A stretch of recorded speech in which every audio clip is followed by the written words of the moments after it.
everyone, this is Kelsey. This is Essentially Bug. Thank you so much for stopping by my channel today. And this week is just a March shenanigans reading vlog. I filmed a lot of stuff throughout March, but then never really put them in any videos. And so that's what this video is going to be. I traveled to Illinois and then I also went to Arizona in March. I read kind of randomly. I've already put up my book math, so you guys already know what I read, but I just wanted to do like a little intro video for the month and you'll kind of go on some journeys with me as we read. Clearly I sound like I'm sick because I am, so I won't sound like this most of the video. It's just for this little blurb, but thank you for being here. Right off the bat, you're gonna see footage of me and Galena. My husband and I went there for our anniversary trip before soccer season. And then you will see some reading stuff. And then I go to Arizona for a girls trip and then I'll wrap it up. So enjoy the video while you're watching it. Bye.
Yep, this is what I was talking about.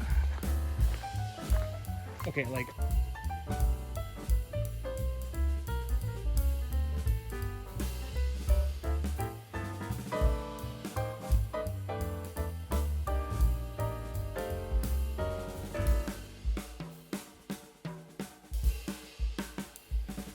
That's incredible.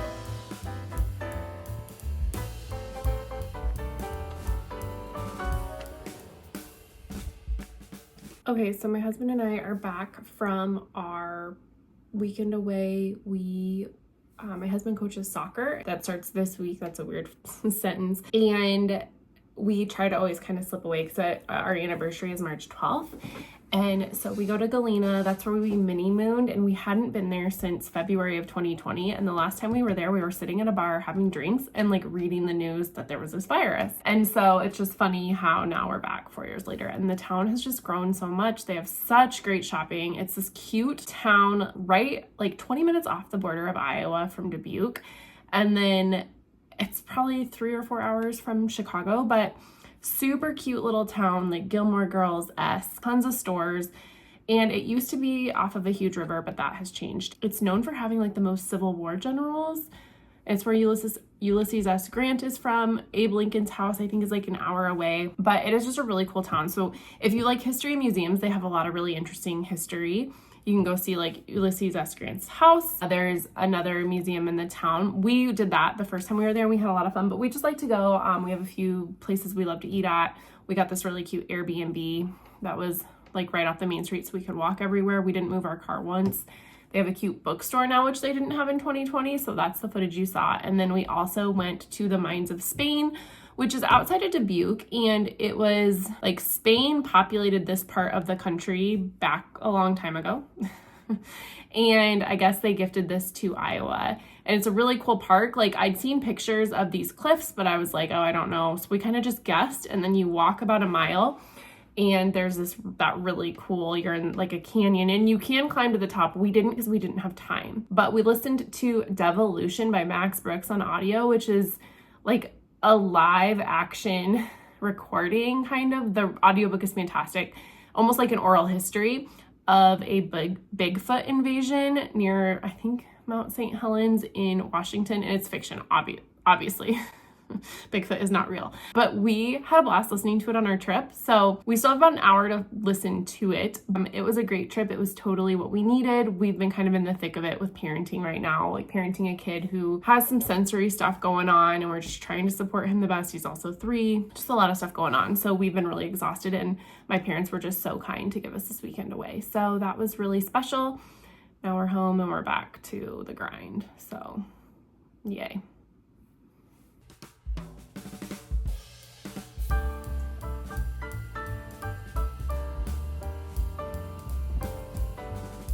So I'm just very much enjoying it, and I will probably read that on vacation, probably pick up another couple net galleys just because I'm only gonna bring my Kindle, I think, on vacation. Okay, so Realmathon book 4 technically, but really the first one I'm reading with intention is Things We Do in the Dark by Jennifer Hillier, and this was chosen by a poll.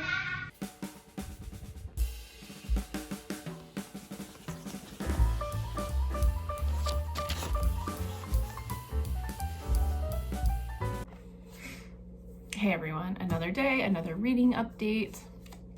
I finished Things We Do in the Dark this weekend, and it was my first Jennifer Hillier. I gave it like 3.5, 3.75 is kind of what I'm thinking for a thriller. No one's less shocked than I. And this is really well plotted, and I think clever in how she puts everything together. There were like really not that many plot holes that bothered me. There was one at the end that it's about like a gang, and I just wish there would have been a little more of a reappearance of them, so to say. I get what happened and why this happened. And then also at the end of the book, there's a chapter that I kind of could have done without, kind of like the last chapter, the last event. But I still think all in all, it was great. This is about Paris Peralta, who comes home from a trip to find her husband dead. And he's in the tub bleeding profusely. It appears to be a murder, but also could be suicide. She has a past where a similar murder happened. People seem to die in her presence. It looks very suspicious because Paris Peralta is like 30 something years younger than her husband. So she's automatically the suspect, and you're trying to figure out what happened. It goes back and forth. There's a true crime podcaster who's also looking into her story, and their pasts coincide. I really liked this. Look up trigger warnings in advance, as there is some sexual abuse, and that's not like a spoiler per se, but know that that is a part of the story going into this. So I really enjoyed it once I really got into it, and was most surprised by that. So I'm not going to be taking this with me on my trip. I am a little unsure as to what I'm gonna read next. I have a few books. I am reading Black Cake. I think I'll probably take that with me on my trip, and then I might finish The Secret of Flora Lee before we go. I'm not sure. I'm just not sure. I think for my trip, I will be bringing my Kindle and possibly one other book. It will come from here. I don't like to bring library books when I travel because I just feel weird. So it'll probably be Black Cake is the one that I bring. I'm going to Arizona, down to Mesa, which is just a suburb of Phoenix. And we have a girls' weekend with family. There's gonna be, I think, 12 of us this year at a cousin's house. We literally just lay around the pool, do nothing. It's the best. So that's the plan. And yeah, I will update you as the week goes on. All right, so we are just going to do a reading vlog this week because it's a kind of not typical week. I'm leaving for a trip for a girls' weekend on Wednesday. And so really this week, I'm just going to bring you along on things that I'm doing and the books that I'm reading. I'm in the middle of A Court of Mist and Fury. And then for my book club, I'm reading The Secret Life of Flora Lee. I had received a copy via NetGalley last year and I never got to it, so I'm kind of excited that I get to it. This is about two sisters who, in World War II, they lived in London, and Operation Pied Piper occurred and they had to be shipped out. All kids from London were to be shipped out to the countryside where families would take them in without regulation. Real crazy story, like, can't believe that happened, but it did. Like, there was no regulation on who was taking these kids. So these two sisters, through this very stressful time in their life, tell stories to each other, and it's stories only they know. They're the only two that have this little fairy tale called The Whisperwood. One day, the youngest sister goes missing and they never find her. And then you fast forward to like 1960, and Hazel, the older sister, works in a bookshop, and for rare books, like used books, rare books come in, and she opens up this package, and it's this beautifully illustrated book about Whisperwood. by this author that has an entirely different name than her sister. And she is freaking out because nobody knows the story but her and her sister. Like, they didn't share it with anybody. And so now she believes her sister might be alive, and it's the story of that. So it's a really, really great book by Patty Callahan Henry. She's one of my favorite authors. She wrote Once Upon a Wardrobe.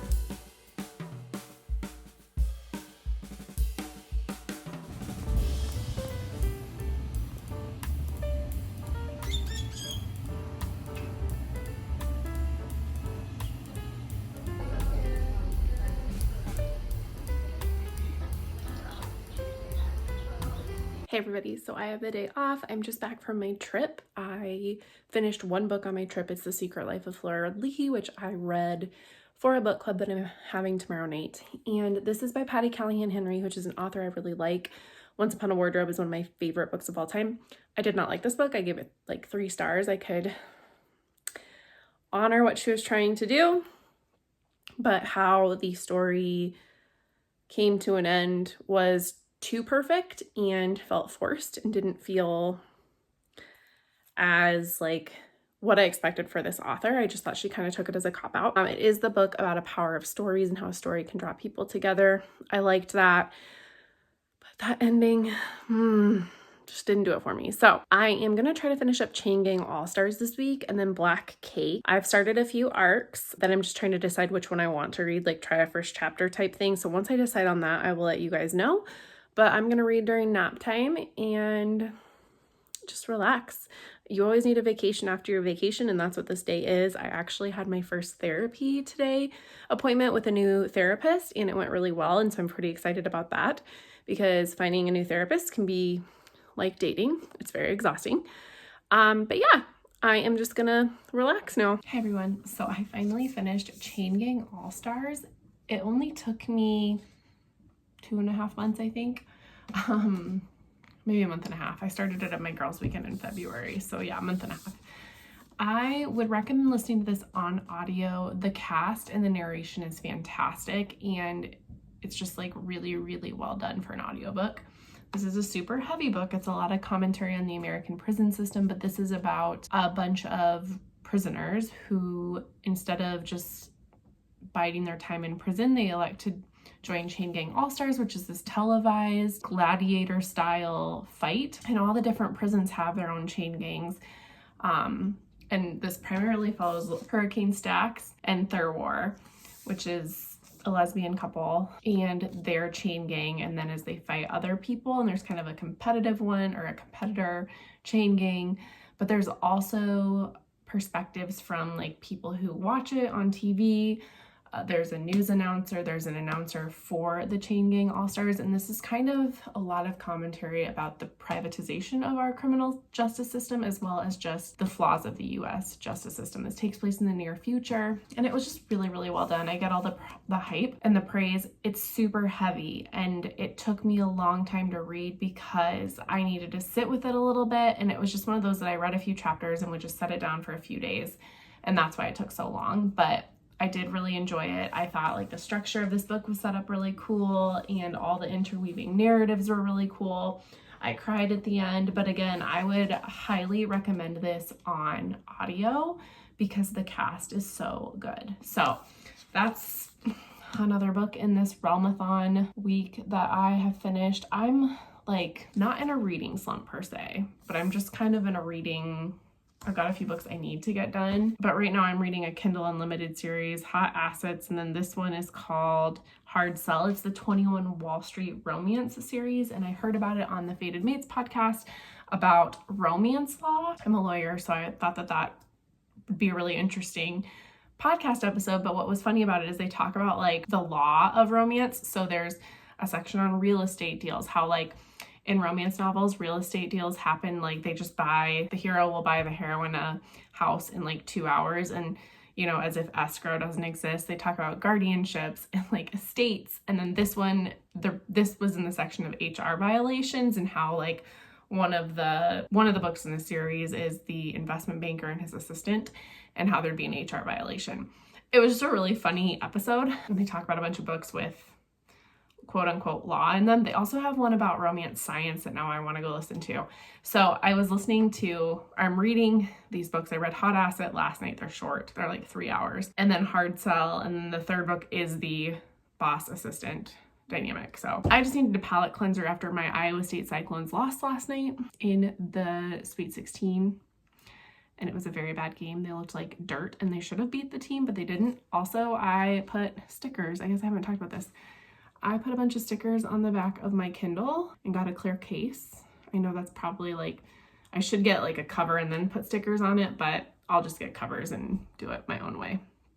But they're Pride and Prejudice, my book subscription, and then a Michael Scott, which is me. So my all-time favorite movie quote is "What excellent boiled potatoes," or book quote. That's all I got for you today, you guys. This vlog might be a mess, but it's gonna go up regardless.